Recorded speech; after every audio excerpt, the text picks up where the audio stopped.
11:16 de esta mañana, esto es Hora 11, aquí estamos por el 88.1 a través de los distintos medios, también en Baigorrita, ahora que me acordé. Sí. Recién hablábamos, qué frío hace unos pocos días atrás y ahora estamos oscilando los 20 grados. Raras estas temperaturas. Cambios de temperatura. En pleno julio. Qué buen té, una primaverita dentro de julio. Sí, y no son casuales aún. Y bueno, Así qué bueno es hablar del cambio climático, con ¿no? alguien que sabe un poco de qué se trata y poco nos más que puede nosotros. dar un panorama más completo, ¿no? Así que le vamos a dar la bienvenida, como siempre, a nuestra columna de Débora Cocchi. Buenos días, Débora.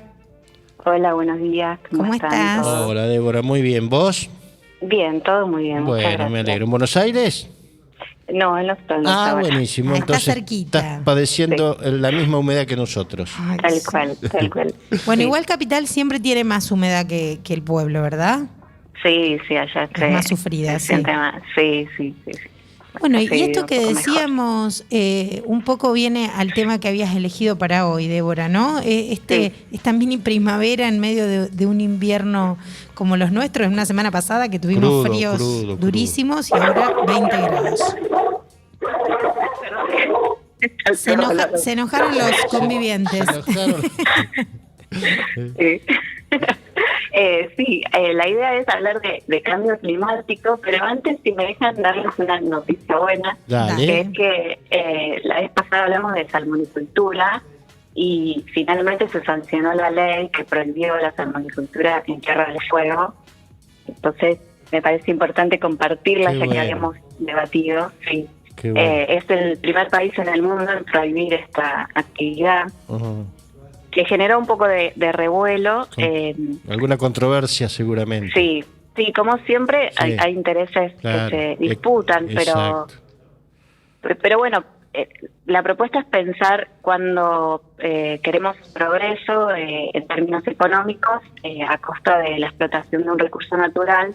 Entonces ahí es cuando el planteo de si vale la pena o no establecer una industria como la salmonicultura, que es introducir una especie exótica. Bien, Así perfecto. que Bueno. eso es una buena Celebrar noticia. alguna buena noticia cada tanto. Que no es poco, claro que no es no. No, sí. Y bueno, y hablar de cambio climático es un tema importante, está en la agenda política de los estados a nivel global.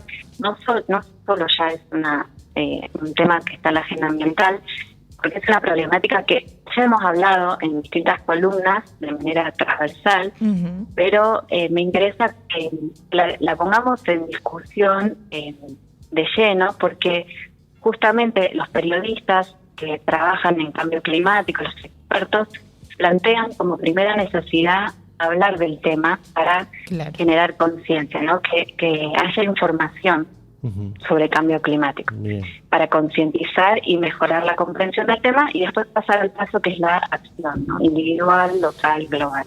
Bien.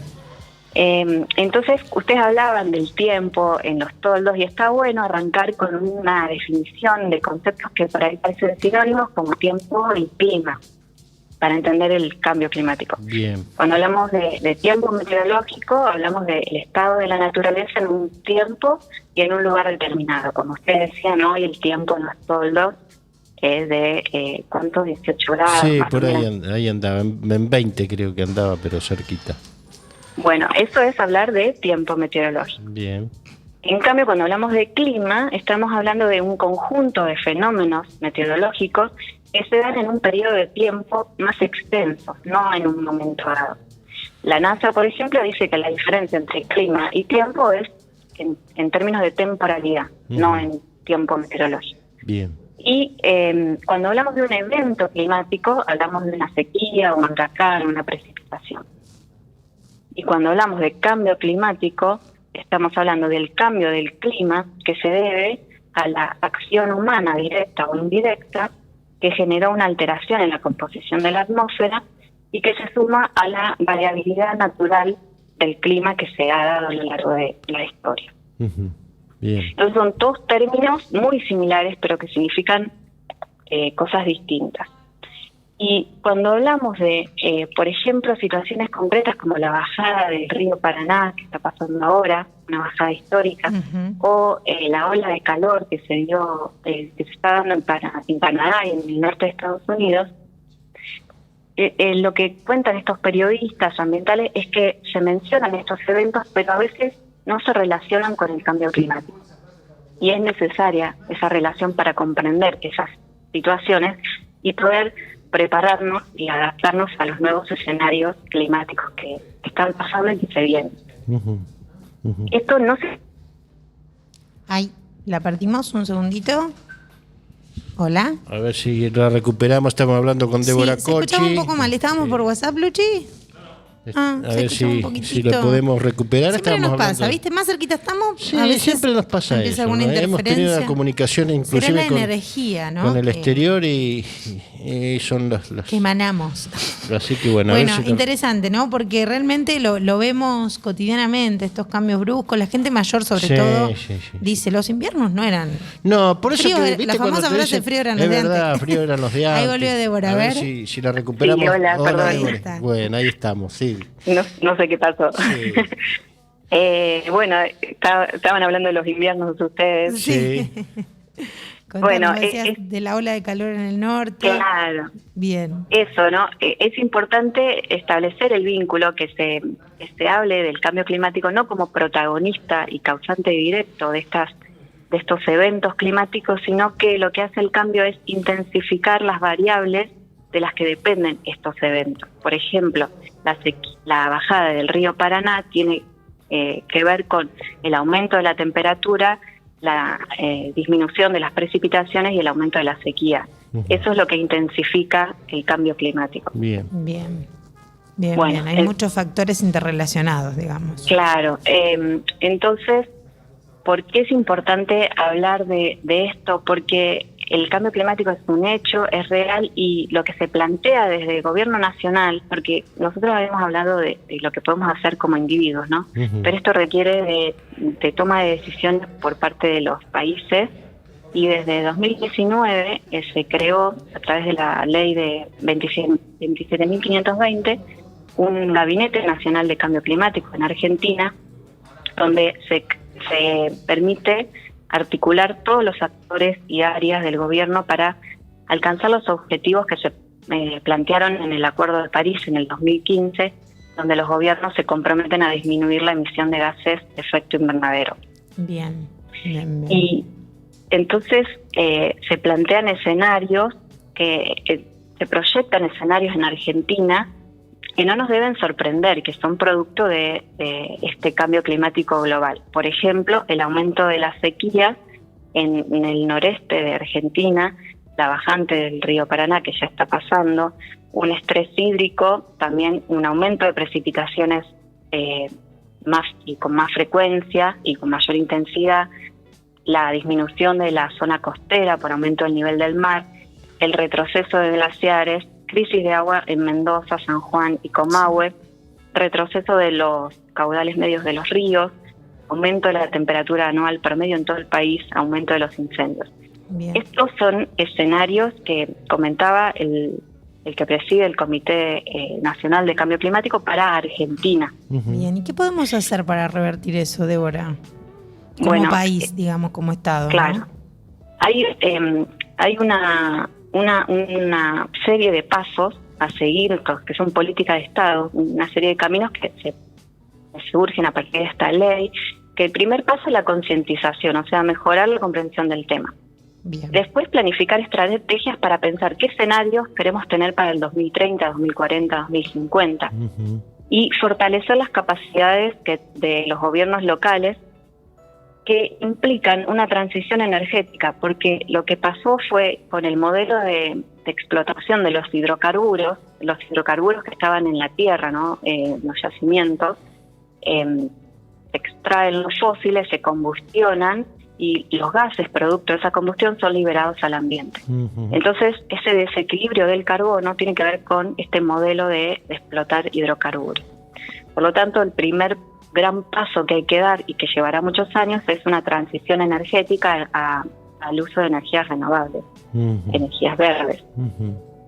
Bien. El transporte también tiene que ser algo que se tenga que modificar porque es generador de gases de efecto invernadero, un cambio industrial productivo, o sea, son varios los frentes a atacarse. En primer lugar, sí. Los actores, digamos, son varios, son indefinidos. Acá Sí. una oyente pregunta, una oyente amante del invierno pregunta que si no vamos a tener más esos inviernos crudos que teníamos antes a causa del calentamiento global. Bueno, los datos lo que marcan es que los últimos 6 años han sido los más cálidos de la historia. Claro. Incluso el 2020 fue uno de los más cálidos. El aumento de la temperatura global genera, ya lo habíamos comentado, esto de intensificar climas extremos. Probablemente, no sabría qué va a pasar con los inviernos, pero que son años cálidos seguro. No sé, por ahí la oscilación. Sí. Te pregunto, bueno, tuvimos glaciaciones, tuvimos épocas donde el frío extremo también acabó con muchas de las situaciones de vida normal en la naturaleza, ¿no? Claramente. Sí. Esta situación de calentamiento global, más allá de que la produce el hombre, ¿no es también una etapa de la Tierra? ¿No hay posibilidades de que esto sea una fase que la Tierra tiene de autorregeneración? Un poco también para que la gente entienda esto, porque hay como mucha idea de que, bueno, esto también pasará, ¿no? Y por ahí dejar claro si es así o no. Claro, naturalmente se dio el cambio climático, o sea, por producto de la naturaleza, de cambios ocurridos en la naturaleza, pero y ahí sí la naturaleza es resiliente y vuelve a su estado natural. O sea, el problema es ahora que es un shock climático el que ocurre y está acelerado. Entonces, la pregunta es si el planeta está preparado para esos impactos. Bien, y si va a tener el tiempo necesario para regenerarse, ¿no? Es decir, al hacer un shock hay que tener una respuesta inmediata y quizás el planeta no lo tenga. Claro, y ahí viene la demanda política que es parte de la agenda, que es preparar a los sectores, sobre todo más vulnerables, para que estén adaptados a nuevos escenarios. Ya no podemos decir, bueno, esto no va a pasar. No, claro. Pasa y va a pasar con más frecuencia. Entonces, ¿qué medidas se van a tomar para que estemos adaptados a calores más extremos, a lluvias más intensas, a sequías y otras problemáticas en otros lugares del planeta, como huracanes, tsunamis, terremotos? Bien. Que por suerte es algo que todavía no nos alcanza, pero realmente se ve que nuestras situaciones climáticas han cambiado muchísimo. Inundaciones, como vos decís, las sequías también, los tornados, incendios, que quizás no eran tan comunes en estos últimos años. En los últimos años castigaron mucho, sí. Sí, bueno, justamente una de las... se hizo como una encuesta a nivel mundial de las personas, y muchas en algunos países del mundo no saben sobre cambio climático o lo ven ajeno. O, por ejemplo, ajeno en el tiempo que ocurre en el norte porque se derriten, hay una retroceso de los glaciares, o lo ven ajeno en el tiempo que va a afectar a futuras generaciones. Claro. Y es un problema porque está pasando, nos convoca a todos en mayor o menor escala. Entonces, la propuesta es eso, empezar a hablar de cambio climático. Es muy complejo, son muchas partes que uno puede analizar, así que la idea es como ir desarrollándolas en algunos momentos, porque creo que nos compete a todos para accionar y reclamar políticas públicas que permitan mitigar, adaptarnos y volvernos más resilientes. Es importante, porque uno por ahí dice, bueno, pero yo ya separo los residuos, yo ya reducí el consumo del agua, hago tal y tal cosa, pero bueno, comprometerse en este sentido. Sabemos que las grandes movilizaciones reclamando por políticas ambientales han generado realmente que los gobiernos se pongan a trabajar en esas cuestiones. Hemos visto cómo también, por ejemplo, la producción orgánica ha ganado terreno, que se están modificando un montón de formas de producir, que se está mejorando en un montón de cuestiones, pero sabemos que esto genera muchas inversiones de las empresas, que a veces hay mucha resistencia, porque como vos bien decís, no hay una mirada al futuro lejano, sino inmediato.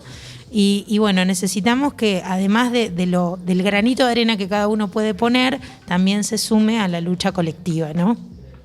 Sí, y que nos juntemos todos, porque esto es importante, la acción individual, que siempre la remarcamos, pero necesitamos estas políticas que sustenten esas acciones individuales para que el cambio sea finalmente global. Porque lo que necesitamos es que la temperatura no suba más de 2 grados centígrados para que no sea un escenario complejo. Exacto. Necesitamos del planeta, no solo de cada país, ¿no? Sí, tal cual. Gracias, Débora, como siempre. Bueno, gracias a ustedes por el espacio. Que estén bien. Un placer. Débora Cochi, entonces, pasaba con su columna de Ambiente y Sociedad y nos hablaba un poquito del cambio climático. Temazo. 11:32 de la mañana, ya volvemos.